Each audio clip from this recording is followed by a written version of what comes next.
Hello guys, welcome to the network. This is part 3 of my workstation build. In this video we'll be installing the RAM, the CPU, and the motherboard into the case.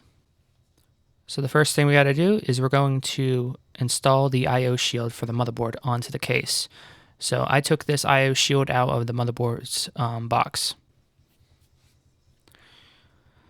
So to line this up properly, you're going to want the keyboard and mouse to be on the top. And plus you want to match the text. Obviously this has text on it, so you will know if it's upside down. Now how these I/O shields install is they basically just are pressure fitted in there. They just pop into the case, but you gotta make sure it's all the way in. And it can be tricky at first if you haven't installed I/O shields before, but I like to get the bottom in first, and then at the top, boom, pop it in. And then go back to the bottom and the sides and just make sure it's all the way pressly firmed in.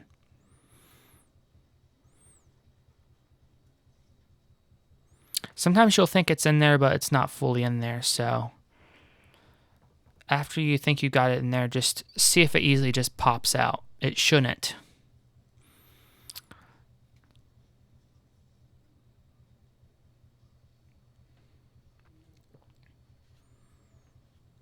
So I'm just going to go around it, and obviously it's not fully in there yet.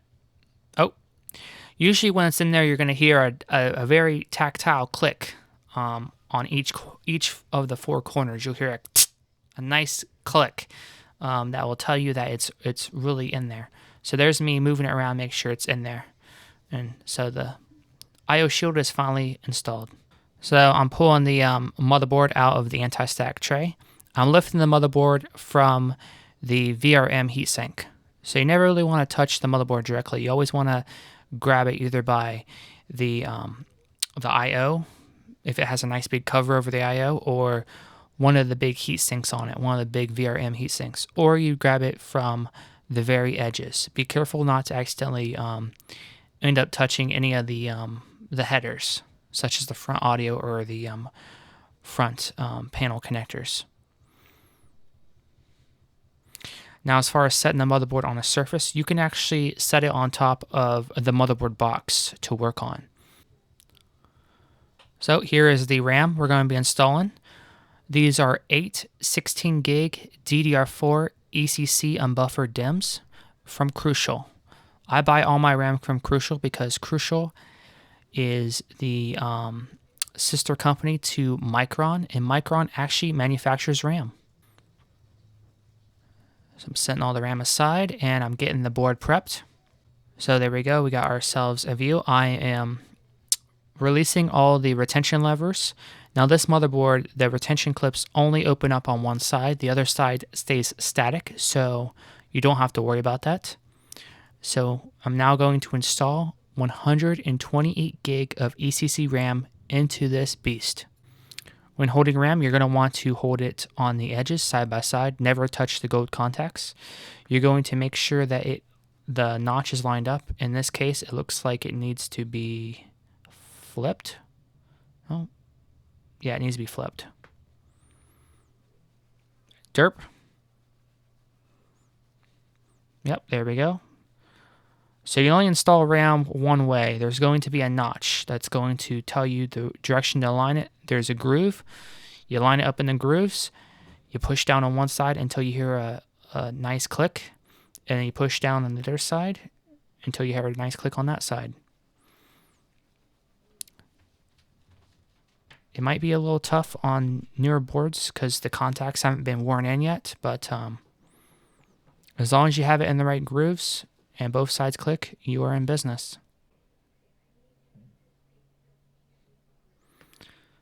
So I'm going to set the motherboard right on the countertop, which isn't conductive, so it should be okay. Of course, the countertop's been washed off, so there's no like crumbs or anything underneath of it. I just need a more solid surface to install the RAM on.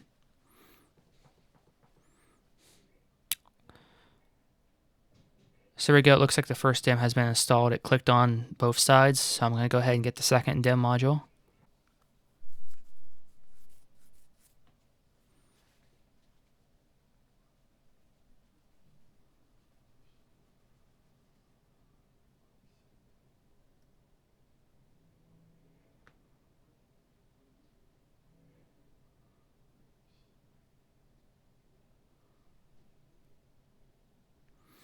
I noticed when I was installing this RAM that the DIMM slots were kind of stiff, but that is completely normal.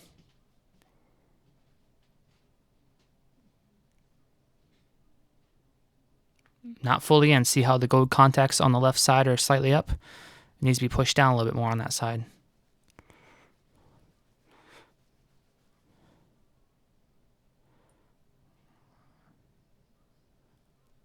There we go. And see, my head gets in the way because I'm checking the contacts. I'm making sure it's fully seated. I want to hear those clicks on both sides, but I also want to see that the module is seated. I can't see any gold contacts.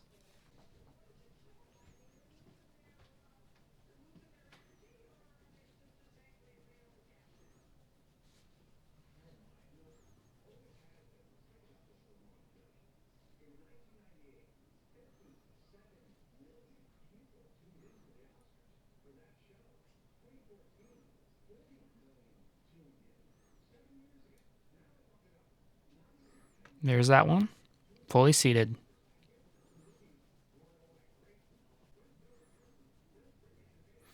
The fourth DIMM module.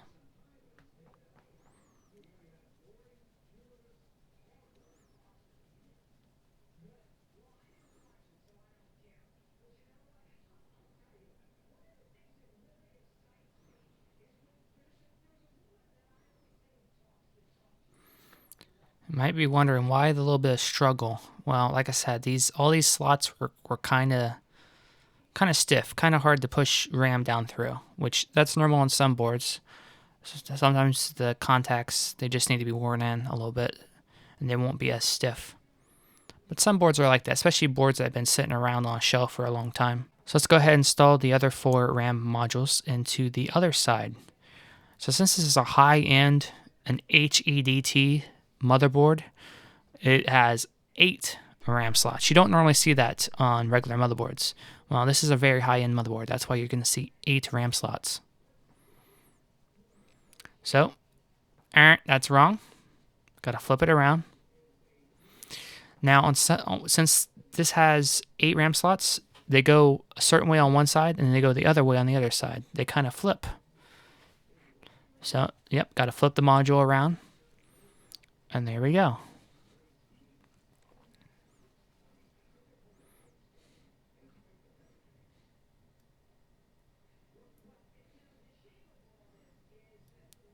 There we go. That one's seated. I heard the click on both sides. Now, you guys might not hear any of the click or the audio from the camera because I'm just doing the voice overlays. So, I'm just relaying what I hear. You're not missing much. You're just hearing the noise of me unwrapping RAM and stuff and the clicks when the stuff gets seated. But you can actually see it physically being seated properly when it gets seated.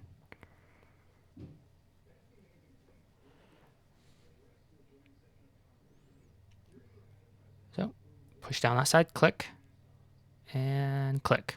There we go. Seated. This side went in a little bit easier because I got the hang of the amount of force these slots required. Man, I think I got it down there to a T. Now, when I did my brother's workstation board, which is the same workstation board, I had him install the RAM, and he struggled with it. See, they make it look really easy when you watch YouTube videos, but it could be a little tricky, especially if you haven't done it before or you haven't done it on that specific board. But it's not too hard. People that say it's adult Legos, there's complexities to it, and you gotta know what you're doing, or else you'll end up damaging components and parts.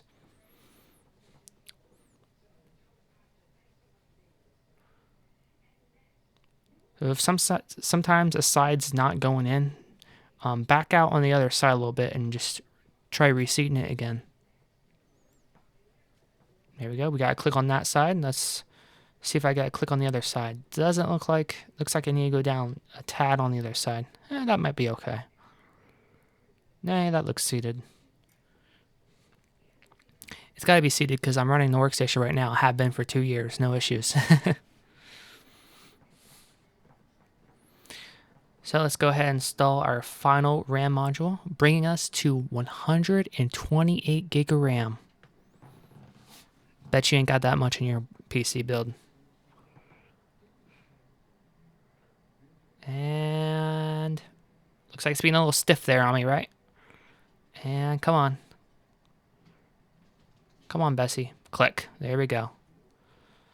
So all the RAM has finally been seated. I'm just looking over it, visually inspecting, make sure I don't see any of the gold contacts, and we should be good on the RAM. So let's go ahead and install the CPU. The CPU that I'm using is the Intel Xeon E5-1650 V3. This is a 2011 V3 socket.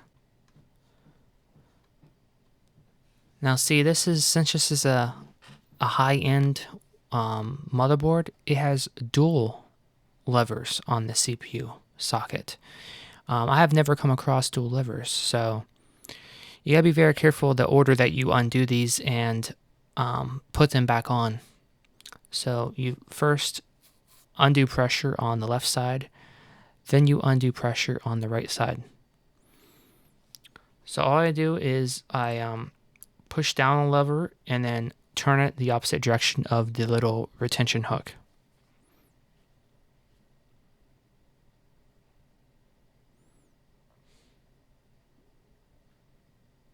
There we go.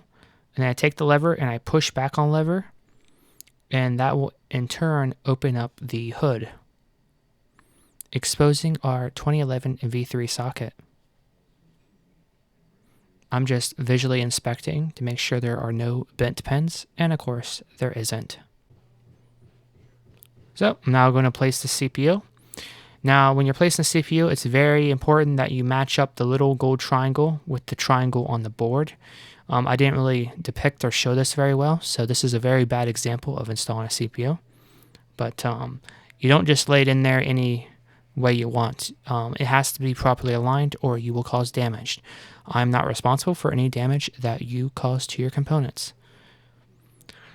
But you can probably see right there on the lid, do you see that little black triangle in the upper right hand corner? Well, my hand's covering it right now. But that little black triangle, yep, there you go, now you can see it. That's the side that the gold triangle on the CPU has to match. And you just gently place the CPU on the socket, give it a little wiggle to make sure it's fully seated. And that's me just prepping the lid there for the clamp down action. So now I'm going to go the exact same order I went, but I'm going to do the reverse order of the order that I started with. So we're going to start pulling down the right hand side lever and then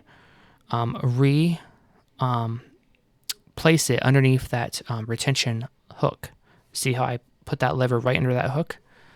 And there will be quite a bit of pressure, especially on the other side. So I took the left hand side, did the same thing, pushed it down, put it under that lever, and that little CPU cover, plastic cover, just popped right off. And you're going to want to hold on to that CPU cover. You want to put that back in your motherboard box and don't throw it away. So now the CPU has been installed, and I'm just, giving it a glance over, making sure everything looks on the up and up. So now we're going to go ahead and install the motherboard into the case. The first thing you're going to want to do is you're going to want to make sure that the standoffs on the case are lining up with the layout of your motherboard. So in this case with the 750D, the standoffs are already installed on the board and they're already positioned in the ATX format. This is an ATX motherboard. I do recommend you take a like a hex driver and just tighten those just go around all those standoffs, just tighten them up a little bit if they're loose. I think I did that off video. But here I am placing the motherboard. And then before I screw anything down, I'm going to make sure that I go and look at each single hole on the motherboard and make sure that it's lining up with a standoff. Now there is a standoff in the center of the board that just is like a metal post that sticks up. That is normal, and you're going to want to line that up and have that push through. And you also are trying to get the back I/O, your USB ports, your audio ports, stuff like that in the back, your VGA, your HDMI, you're going to want to line those up with that back I/O panel. So I'm just aligning the board, checking to make sure all the standoffs, the screws are matching the holes. And then I'm going to locate the motherboard standoff screws, which will be in the case accessory box. I do recommend you have a magnetized bit because these screws are very tiny.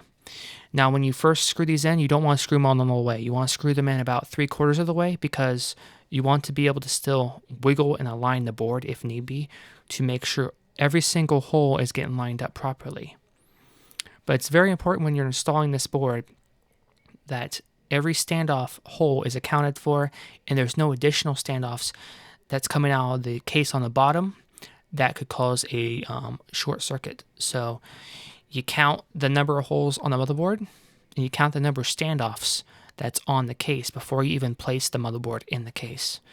And say you counted 7 standoffs on the case and there's 6 holes on the motherboard, well, one of those standoffs has to be removed or you're going to end up shorting something out. So there I am. I'm just screwing all the screws in, and I'm not screwing them in all the way. I'm screwing them about 3/4 of the way. And when you do screw them down, you just want them to be snug. You don't want to do it too tight because you get in there too tight, you're going to start crackling the motherboard. You're going to start hearing it, and you could damage some traces and stuff. But you do want them to be snug because 1, that's going to be holding a GPU, a heatsink, everything else. And 2, those standoffs also act as grounding mounts for the motherboard to properly ground itself to the case. So there I am. I'm just going through the whole board, accounting for all the standoffs, and screwing this board down.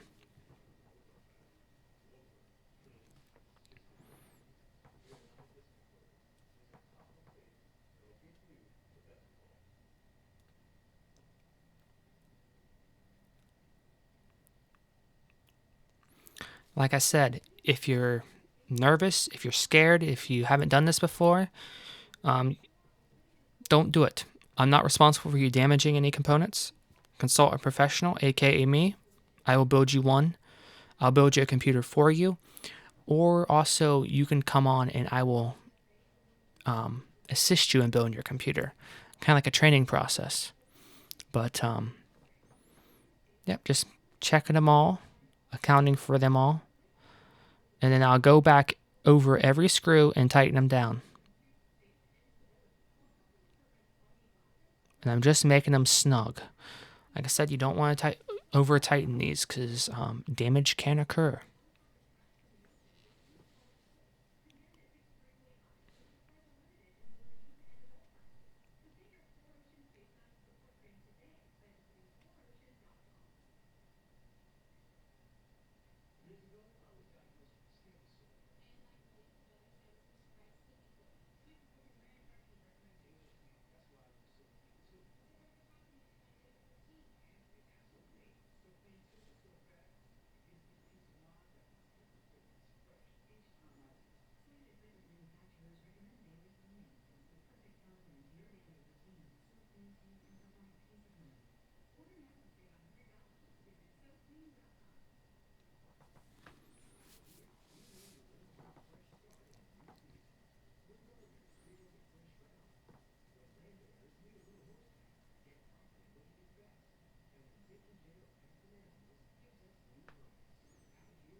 So there we go. The motherboard has now been installed into the case.